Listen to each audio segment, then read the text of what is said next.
જે સેક્ટર પર વ્યૂ આપણે શરૂઆત કરીએ એ છે ઓટો વેચાણ આંકડા, એટલે ઓવરઓલ ઓટો સેક્ટર પર. કારણ કે ગઈકાલે જે માર્કેટમાં એક રેલી આપણને જોવા મળી તો એક મોટું કારણ હતું ઓટો કંપનીઓનો જે એક સપોર્ટ. કારણ કે ક્લોઝિંગ સમય સુધીમાં પણ જુઓ નિફ્ટીમાં કે F&Oમાં જુઓ તો બધી ઓટો કંપનીઓ જ હતી. નિફ્ટી ઓટો ઇન્ડેક્સ ઇનફેક્ટ 4% મજબૂત ક્લોઝિંગ આપ્યું છે.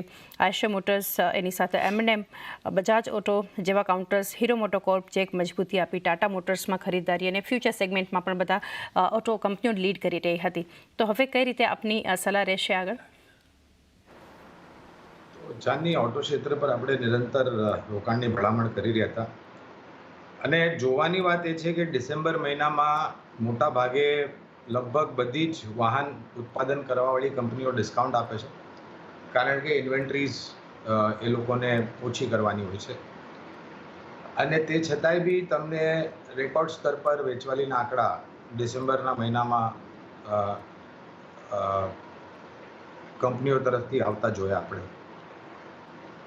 નવું વર્ષ ચાલુ થયું છે, બહુ જ મોટા પાયે નવા લોન્ચીસની યોજના બધી જ વાહન ઉત્પાદન કરવાવાળી કંપનીઓએ બનાવી છે.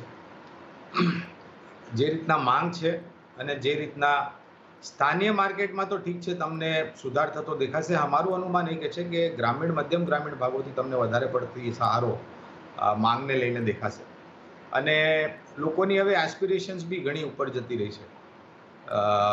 એક્સપોર્ટ માર્કેટને લઈને પણ મારા ખ્યાલથી પરિસ્થિતિ સુધરે એવું અમારું અનુમાન છે.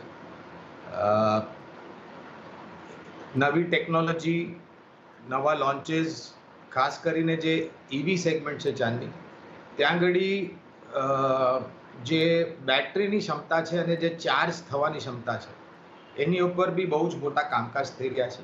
ગ્રીન હાઇડ્રોજન પર બી અમુક કંપનીઓ પ્રોટોટાઇપ મોડલ બનાવીને કામકાજ કરી રહી છે, કારણ કે ભવિષ્યનું હવે ઉર્જા હશે ગ્રીન હાઇડ્રોજન, તો એની પર બી કામકાજ થઈ રહ્યું છે. તો લગભગ બધી જ વાહન ઉત્પાદન કરવાવાળી કંપનીઓ પર ખરીદારીની ભલામણ છે, સિવાય એસ્કોર્ટ્સ કુબોટા જ્યાં આગળ અમારા લક્ષ્યાંક આવી ગયા છે તો અમે નફો બાંધવાની ભલામણ કરી છે. તો ઓવરઓલ આ સેક્ટર માટે એક પોઝિટિવ વ્યૂ આપણને આવતો દેખાડી રહ્યો છે.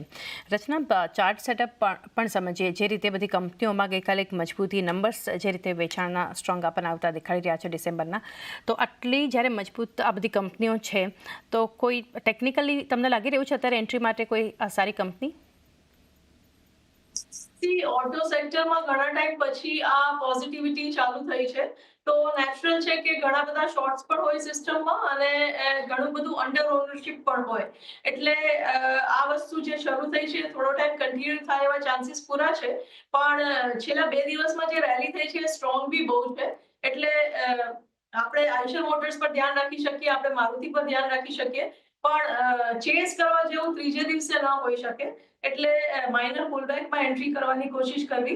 આયશર મોટર્સની વાત કરું તો 50 to 50 જ્યાં સુધી હોલ્ડ કરશે જેન ફ્યુચર્સ ઉપર, ત્યાં સુધી આ બાય રહેવું જોઈએ. અને અપસાઇડ પર આમાં હજી 200 થી 300 રૂપિયાની મૂવમેન્ટ આવી શકે છે, પણ ડીપથી બાય કરો તો તમને રિસ્ક રિવોર્ડ રેશિયો સારો મળે. એવી જ રીતે મારુતિ, મને નથી લાગતું કે હવે એ જડ દઈને થમે અને આ વસ્તુ 12,200 સુધી તો જવી જ જોઈએ, જે પહેલા કોઈ હોલ્ટ આવે એવું લાગતું નથી. એટલે 12,200, 12,150 ના ટાર્ગેટ સાથે આમાં પણ ડીપ સાથે બાય કરો તો રિસ્ક રિવોર્ડ રેશિયો સારો બની શકે. 11,700 ની આસપાસ અગર તમને મળે તો સારી એન્ટ્રી બની શકે. ઓકે.